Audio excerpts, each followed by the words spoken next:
ایک اور حدیث بہت پیاری ہے، میں آپ کو بتائے بغیر نہیں رہ سکتا۔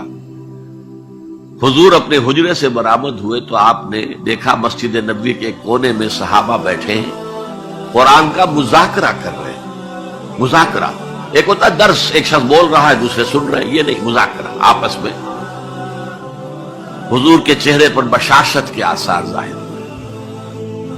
آپ چل کر آئے، آپ نے ایک سوال کیا عجیب، کہ آپ لوگ اس کی گواہی نہیں دیتے کہ اللہ کے سوا کوئی معبود نہیں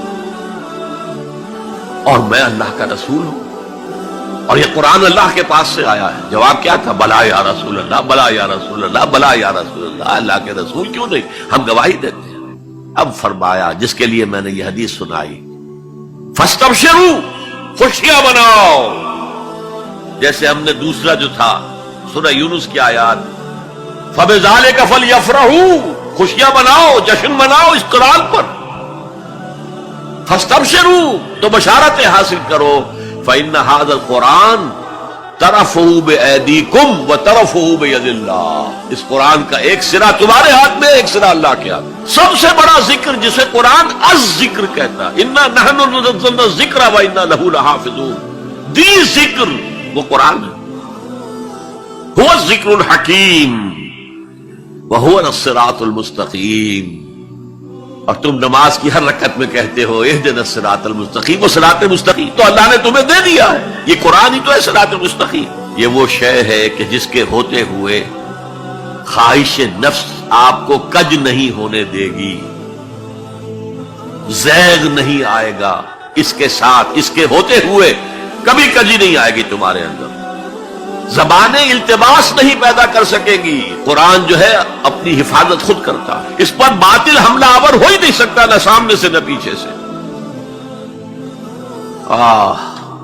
وَلَا يَشْبَعُ مِنْهُ الْعُلَمَاءُ، علماء اس قرآن سے کبھی سیری محسوس نہیں کریں گے، کبھی بھی یہ محسوس نہیں کریں گے کہ بس قرآن سے جو لینا تھا ہم نے لے لیا، اب کچھ نہیں رہا۔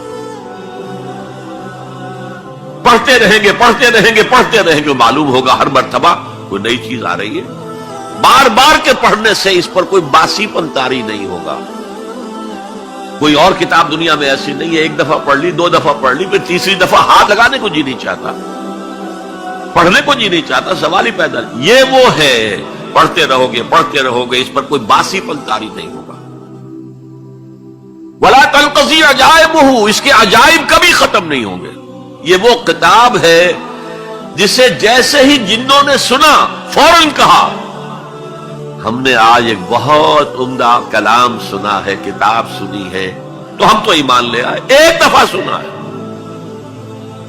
اور وہ داعی بن کر چلے گئے، یا قومنا اجیبوا داعی اللہ، اے ہماری قوم کے لوگوں اس اللہ کی طرف پکارنے والے کی آواز پر لبیک کہو۔ اب چار جملے جو آئے ہیں وہ اس حدیث کے اندر جو اہم ترین چیز ہے وہ ہے من قال بہ صدق، جس نے کوئی بات اس قرآن کی بنیاد پر کہی اس نے سچ کہا۔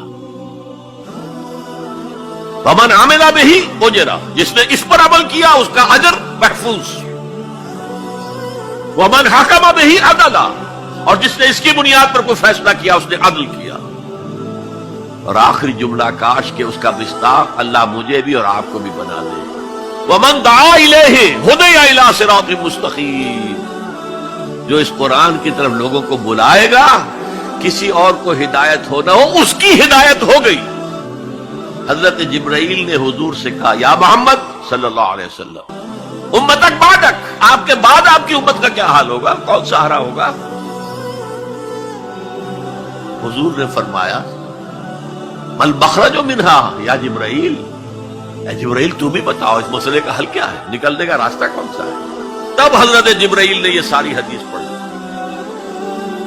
گویا کہ اس کے راوی اول حضرت جبرائیل ہے، راوی ثانی حضور ہے، راوی ثالث حضرت علی ہے رضی